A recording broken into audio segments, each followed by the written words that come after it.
Alors oui, la question est un petit peu provocante, bien sûr. Hein. Les enseignants natifs sont-ils nécessaires? En tout cas, poser la question de cette manière, c'est un premier niveau, bien sûr, s'interroger sur la spécificité professionnelle de l'enseignant natif par rapport à ses collègues japonais. Donc c'est le premier point que j'aimerais aborder avec vous aujourd'hui, une sorte de définition de la spécificité en fait du natif francophone. Sur cet aspect de la question, sur le plan au niveau didactique en fait, je vous renvoie à l'excellent article de Laurent Chevalier qui s'appelle Natifs, vous l'avez en haut de la page, Natifs versus professeurs nationaux, l'analyse d'un discours ordinaire. Elle a traité en tout cas les aspects de la question de manière assez complète et tout à fait convaincante. Le point que je retiendrai de cet article, c'est que finalement la différence entre le natif et le non-natif n'est pas si grande que ça hein, d'un point de vue des compétences professionnelles. D'une part parce que les enseignants natifs, pour être enseignants, sont obligés de traiter leur propre langue comme une sorte de langue étrangère. Et d'autre part, on sait que désormais la formation des enseignants japonais passe souvent par des séjours en France de plus ou moins longue durée. Donc on a souvent des collègues en fait japonais qui sont tout à fait à l'aise à l'oral, ce qui n'était pas forcément le cas par le passé. On avait plus de spécialistes de littérature qui avaient une maîtrise écrite ou en tout cas de la lecture du français de très haut niveau, mais avec parfois des difficultés en matière de communication. En tout cas, donc là, le premier point qu'on va retenir ici, c'est que d'une certaine manière, la différence n'est pas si grande, et en tout cas, elle se réduit constamment. Mais dans les universités où le français est encore enseigné, la formule la plus classique consiste à avoir un binôme en fait avec l'enseignant japonais qui est chargé du cours de grammaire et l'enseignant natif francophone qui est chargé du cours de conversation. Bon, c'est sans doute un petit peu la force de l'habitude. Ceci étant dit, et c'est le deuxième point que j'aimerais aborder ici, il y a quand même une différence qui n'est pas négligeable entre le natif et le non-natif, à savoir le sentiment d'insécurité linguistique. Vous avez en bas de la page la référence d'un article récent de Madame Harada, qui justement décrit bien en fait les angoisses en fait de nos collègues japonais et le sentiment parfois donc de ne pas avoir la maîtrise de tous les codes. Alors évidemment le natif de son côté n'est pas un locuteur idéal, hein, c'est pas non plus le locuteur parfait, n'existe pas. De ce point de vue-là, ce serait une abstraction théorique. En tout cas, le locuteur natif a forcément un peu plus de confiance. C'est pour juger, même parfois à tort, hein, sur la validité des énoncés. Et on sait bien que dans la plupart des universités, dans les départements de français, le locuteur natif est une sorte de locuteur référent qui va servir pour les relectures de manuels, d'articles, quand il y a des questions basiques sur le naturel du français ou des exemples utilisés. Et c'est déjà une fonction qui n'est pas négligeable. Hein. Donc de ce point de vue-là, la différence entre sécurité et insécurité linguistique donne un statut particulier de toute façon aux natifs. Je vais essayer d'avancer un tout petit peu plus rapidement pour aborder le deuxième point, le deuxième niveau de la réflexion en fait, hein, sur, je n'essaie pas de traiter de manière exhaustive, mais enfin au moins d'aborder les points les plus importants. Comme vous le savez, depuis une dizaine d'années, le MEXT, le ministère japonais d'enseignement supérieur et de la recherche, s'est engagé dans une politique volontariste en fait pour internationaliser les universités. En tout cas, il y a toutes sortes d'incitations financières, d'encouragement. Et on peut se poser la question, est-ce que c'est une chance vraiment pour les natifs, en l'occurrence les natifs francophones? Alors, quand on parle d'internationalisation des universités, on pense d'abord aux étudiants qui sont en mobilité internationale. Hein. Il y a une dizaine d'années, le MEX s'était fixé comme objectif d'accueillir 300 000 étudiants en mobilité internationale à l'horizon 2020. Et ça a été un beau succès, en fait, on peut le dire, puisque la barre a été franchie en 2019. En 2019, bon, il faudra voir évidemment avec la crise du Covid quelles vont être les conséquences. Est-ce qu'on reviendra au statu quo ou est-ce qu'il y aura vraiment des conséquences à long terme? Ça, pour l'instant, est encore un peu tôt pour le dire. En tout cas, une des conséquences parallèles de cet afflux d'étudiants en mobilité internationale, c'est aussi le recrutement d'enseignants-chercheurs étrangers dans les universités japonaises. Puisque dans les années 80, on comptait une proportion d'environ 1% de professeurs étrangers à plein temps employés dans les universités japonaises. Et là aussi, c'était un des objectifs fixés par le MEXT. On est passé désormais à presque 5%. Là aussi, ce sont des chiffres qui sont sortis avant la crise du Covid, donc il faudra voir sur le long terme ce qu'il en est, mais on a quand même eu une augmentation assez conséquente. Comme vous pouvez le voir ici, je vous ai préparé un petit graphique. Donc à partir de 2010, la courbe est assez nettement à la hausse. Voilà. Alors, par contre, pour les natifs francophones enseignants de français, c'est pas forcément une très bonne nouvelle, puisque ces enseignants qui ont été recrutés sont souvent recrutés pour dispenser des enseignements disciplinaires en anglais, ce qu'on appelle les EMI, English Medium Instruction. Ce qui fait que c'est pas forcément une bonne nouvelle pour l'enseignement des langues étrangères. Ça peut être aussi la porte ouverte au tout anglais. Donc, en tout cas, cette augmentation des professeurs, on peut espérer qu'elle va entraîner une sanctuarisation des langues étrangères. C'est un petit peu le cas. Je suis en ce moment à l'université de Kyoto. Et j'ai récemment 2 collègues, une professeure de chinois et une professeure d'allemand, qui sont des natives, et qui ont été titularisés. Donc on peut espérer que les langues étrangères, le français ou d'autres langues que l'anglais, seront sanctuarisées en quelque sorte dans l'offre des cours dans les universités. Un petit point sur lequel je vais passer rapidement, mais qui est assez intéressant aussi, c'est que nous avons un collègue à l'université d'Hiroshima, qui est lui-même chinois d'ailleurs, il s'appelle Monsieur Wang, et c'est un spécialiste justement de ces questions d'internationalisation. Et justement dans un de ses articles, il montrait en fait de manière assez intéressante que les enseignants étrangers, les enseignants-chercheurs étrangers, ont plus tendance que leurs collègues japonais à pratiquer des échanges internationaux, rédiger des articles avec des gens qui sont à l'extérieur du Japon ou participer à des projets transnationaux. Ce qui fait qu'on peut dire en tout cas que les étrangers, professeurs étrangers de manière générale et les natifs parmi eux, peuvent être des catalyseurs de l'internationalisation des universités. Voilà. Et alors, ça c'était un petit extrait justement de l'article de Monsieur Wang, où il montrait, comparait les différents points, différents aspects professionnels. Je passe un petit peu rapidement, voilà. Et ici, vous avez un extrait, en fait, c'est la partie en anglais du site du MEXT, justement, qui résume les principaux indicateurs de performance qui ont été établis justement par le ministère. C'est en quelque sorte des objectifs à atteindre. Et comme vous pouvez le voir, le premier indicateur de performance qui est mentionné, c'est l'accroissement du nombre en fait des professeurs étrangers employés à plein temps dans les universités ou de professeurs japonais qui auraient éventuellement complété leur formation ou reçu un diplôme dans une université étrangère. Donc il y a une réelle volonté de favoriser une sorte de diversité culturelle, des pratiques plus variées en matière de recherche et sans doute d'enseignement. Donc ça peut être éventuellement une chance pour les professeurs natifs de français, mais perdus un petit peu dans la masse de tous ces enseignements disciplinaires en anglais qui ont véritablement explosé ces dernières années.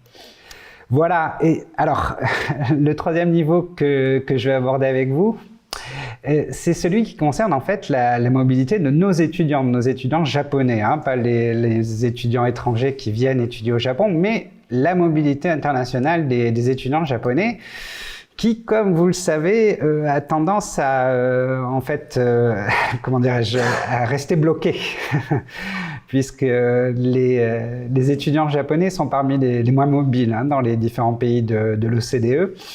Et visiblement, c'est une question qui est devenue un peu un marronnier de la presse japonaise. Hein, on en parle assez régulièrement.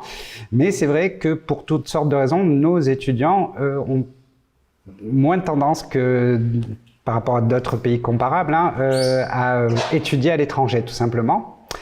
Donc la présence de professeurs natifs hein, et d'enseignements comme l'enseignement du français peut constituer en fait une expérience à part entière. Hein, ça devient en soi une expérience.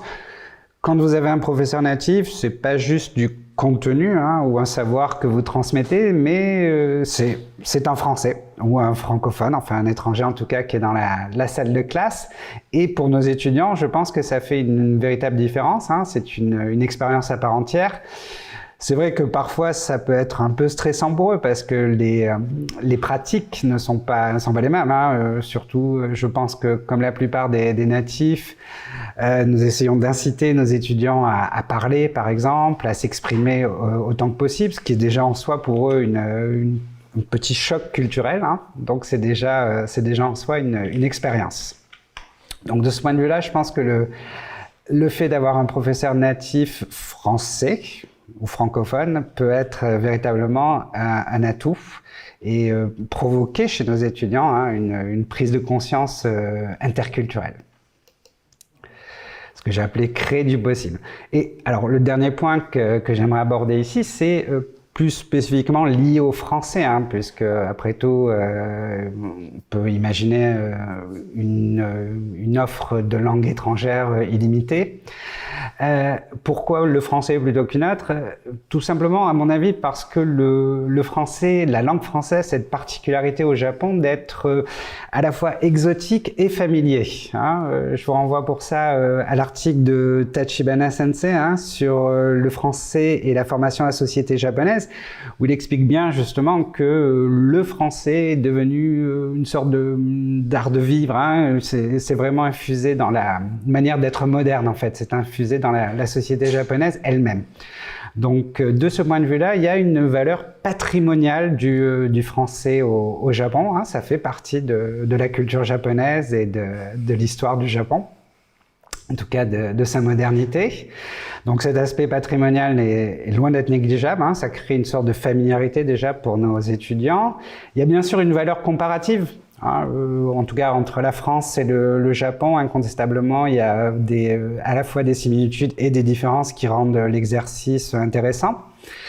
Il y a aussi une valeur esthétique, hein, il faut pas non plus la négliger. De manière générale, le français, la langue française en tout cas, est appréciée pour ses qualités sonores et esthétiques.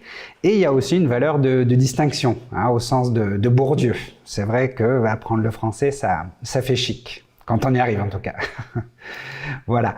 Alors, c'était en gros les différents aspects de la question que je voulais rapidement partager avec vous. Et si vous avez des questions, je suis disponible. Voilà. Merci beaucoup pour votre attention. Oui, c'est bon. Tout le monde m'entend. Bon, donc merci à Jean-François pour son exposé concernant le besoin des enseignants natifs, le besoin ou non de la présence des enseignants natifs au Japon.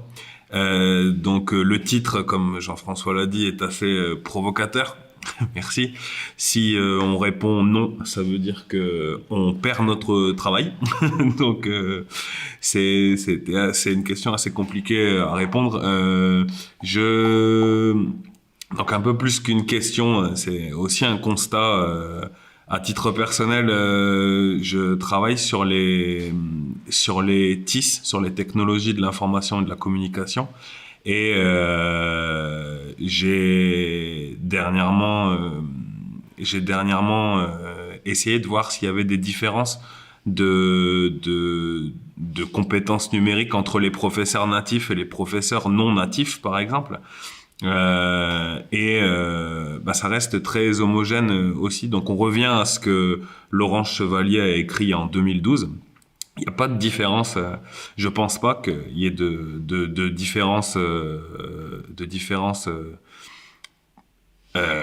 parfaitement clivante entre les professeurs natifs et les professeurs non natifs. On a juste besoin des deux.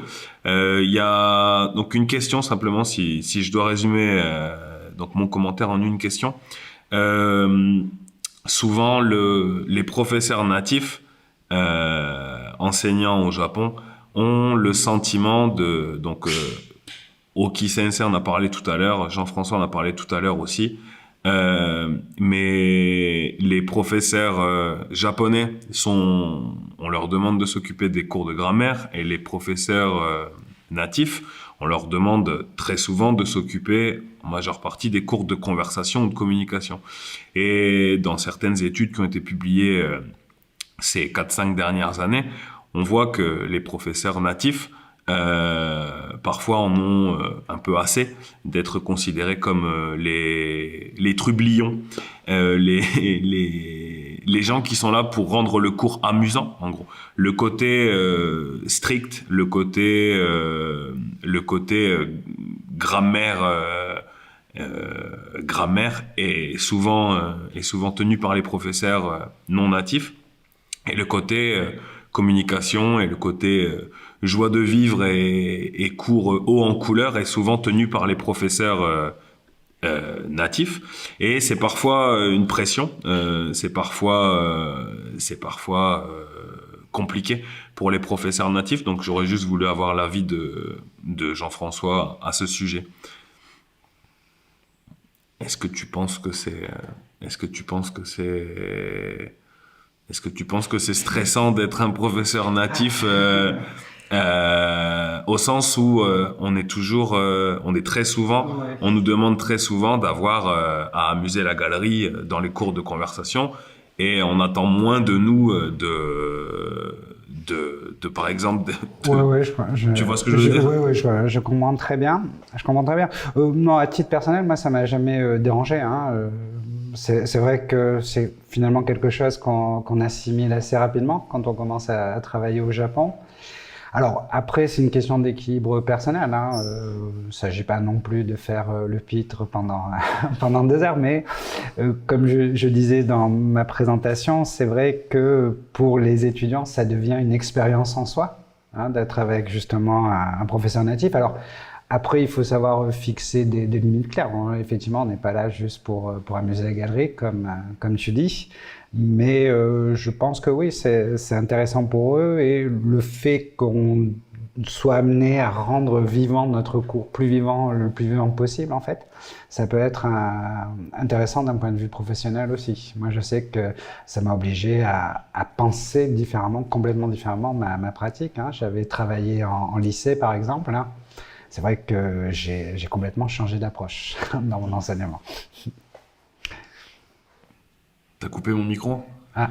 C'est bon, on nous voit. Est-ce que quelle est la définition d'un natif? Comment? C'est bon comme ça? Oui. Si vous Pardon, m'entendez toujours, ouais. Effectivement, j'ai pas précisé la définition du natif, dans le sens où vous êtes tout simplement un enseignant qui enseigne sa langue maternelle, en fait. C'est ce qu'on entend par natif, hein, un enseignant ça n'a rien à voir avec la nationalité, par exemple, c'est simplement le fait de posséder le français comme langue maternelle. Ouais, je crois que c'était la question, hein. Alors, est-ce que Eric est là?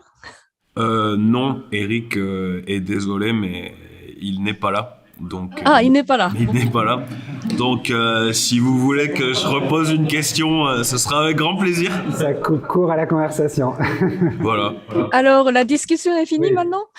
Ah ben non, nous on peut continuer encore comme ça pendant... Si vous avez d'autres remarques. Si quelqu'un a des commentaires à faire revenir dans le chat, on peut... Même, oui, donc les gens de salle aussi, voulez-vous donc enlever le mute et parler s'il vous plaît directement à Jean-François, s'il vous plaît. Il n'y a personne? On a une question de Jonathan Goujon de l'université Bunkyo de Tokyo. Pour animer un petit peu la conversation. Bonjour à tous et à toutes. Oui, donc oui, puisque du coup, en fait, la comparaison est surtout portée sur les compétences des uns et des autres. Et plutôt que donc de se porter sur ce genre de comparaison, est-ce qu'il ne serait pas aussi intéressant de voir les différences d'attitude, de comportement et d'attitude des enseignants, des natifs et des locaux, des nationaux donc. Voilà, donc juste en fait de se porter là-dessus et de voir aussi les relations, parce que du coup, les étudiants n'ont pas les mêmes relations avec des natifs. N'ont pas du tout les mêmes relations, que ce soit avec des natifs ou des nationaux. Est-ce qu'il y a eu des études qui ont été faites dessus? Est-ce qu'il y aura un enjeu didactique intéressant justement à développer? Alors, c'est une question intéressante, effectivement. Je ne suis pas certain qu'elle ait déjà été traitée, mais il faudrait jeter un petit coup d'œil. Oui.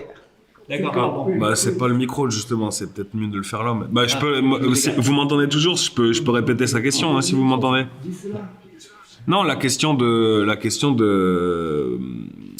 Jonathan, c'est concernant les attitudes parce qu'on parle de compétences en tant que professeur natif ou professeur non natif, mais il y a aussi la question de l'attitude des professeurs. Donc,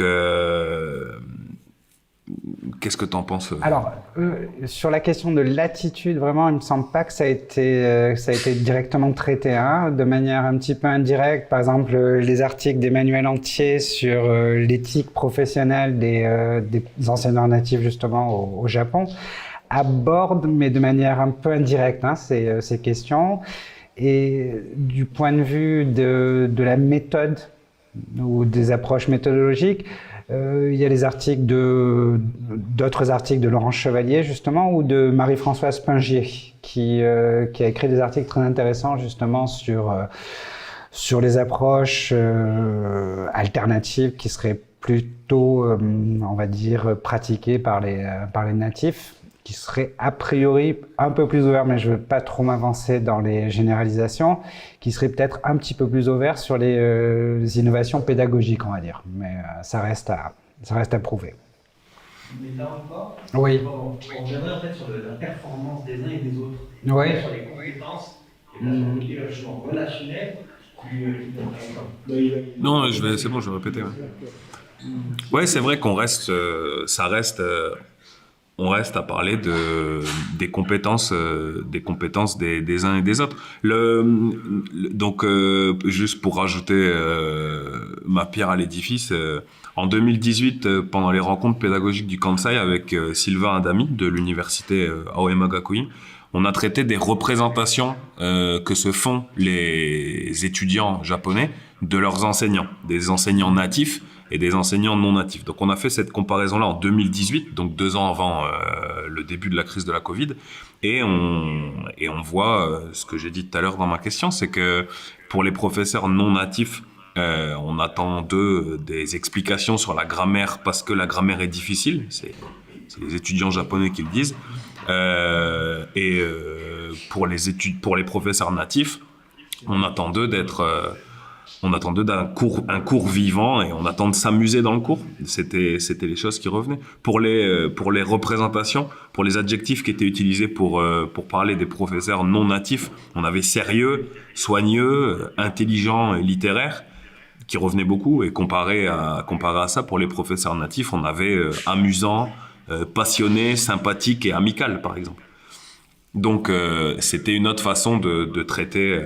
C'était une autre façon de traiter en utilisant les représentations et les attentes vis-à-vis des professeurs que de parler simplement des compétences. Ouais.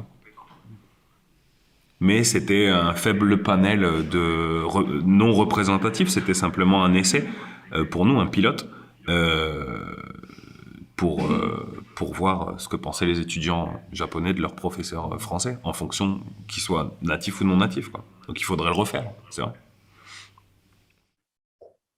Merci, Ghislain. Il y a maintenant une question sur chat. Alors, Jean-François, s'il te plaît, de répondre. Alors, oui, j'ai vu effectivement des remarques très intéressantes dans le chat. Par exemple, je vois que, il me semble que c'est Chloé Viat qui se demande si le fait justement enfin le développement des technologies de communication ne va pas venir en quelque sorte bouleverser la présence de l'enseignant natif au Japon. Là aussi, c'est difficile de répondre maintenant. On est dans une phase de développement, d'utilisation de ces outils.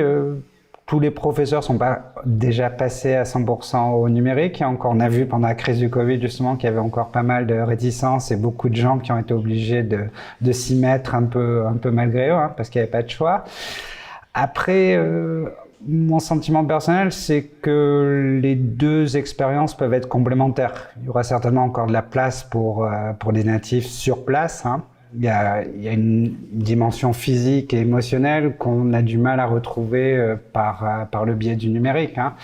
Donc, il me semble que la présence, en tout cas sur place, des natifs est pas directement menacée. Mais on peut effectivement en plus rajouter une autre dimension avec les TIS, ouais. Pour, vous m'entendez toujours, juste pour encore remettre ma pierre à l'édifice concernant les TIS notamment. Donc on en parlera lundi pendant les rencontres pédagogiques du Kansai. Mais on voit encore apparaître des différences de compétences numériques entre les professeurs natifs et non natifs. J'en parlerai plus en détail lundi si ça vous intéresse, mais c'est juste sur certaines compétences numériques, par exemple, interagir sur les réseaux sociaux ou créer des documents multimédia, par exemple. Créer des documents de vidéo ou des documents de audio. Là, on trouve un petit peu de différence entre les enseignants, mais globalement, ça reste très homogène en fait. Donc, on voit aussi apparaître le fait qu'il y a certains professeurs non natifs, des professeurs japonais, de français, qui souhaitent plus revenir au cours en présentiel que de rester sur une alternance entre des cours sur Zoom en synchrone et en présentiel en 50-50. Il y a plus de professeurs japonais qui souhaitent revenir en présentiel aussi. Donc on note que tout ça, ça fait 2 ans et demi maintenant que ça a commencé.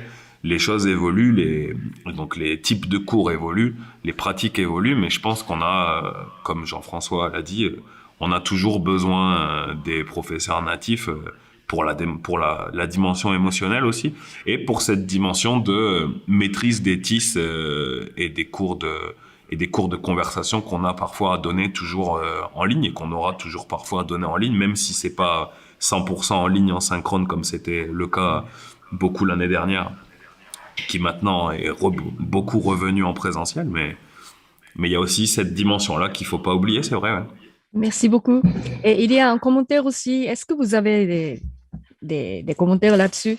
C'est-à-dire que la différence entre les enseignants sont surtout la différence de personnalité. Alors, oui, j'ai vu effectivement les commentaires de Julien, c'est tout à fait juste, et c'est d'ailleurs grosso modo la thèse que développe Laurence Chevalier dans son article que j'ai cité au début, où effectivement elle souligne bien que les différences sont d'abord des différences individuelles avant d'être des différences de type essentialiste. Mais disons, moi j'ai essayé de me faire un petit peu l'avocat du diable, de prendre la question à revers pour essayer de voir justement quel pouvait être l'apport spécifique du natif. Il me semble qu'il y en a un quand même, qui a quand même une spécificité. Pas tellement en termes de compétences professionnelles. Là, de ce point de vue-là, ça dépend effectivement des individus, oui.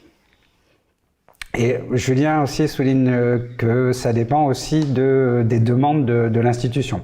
Ça, incontestablement, on peut avoir des objectifs différents selon l'institution dans laquelle on se trouve, oui. Tout à fait. Mais c'était pas une question, c'était un bon commentaire, mais c'était pas une question. Bon, merci beaucoup. Merci à vous, merci pour votre attention. Et on est à peu près à l'heure. Oui. Alors, nous fermons maintenant la journée. Merci beaucoup.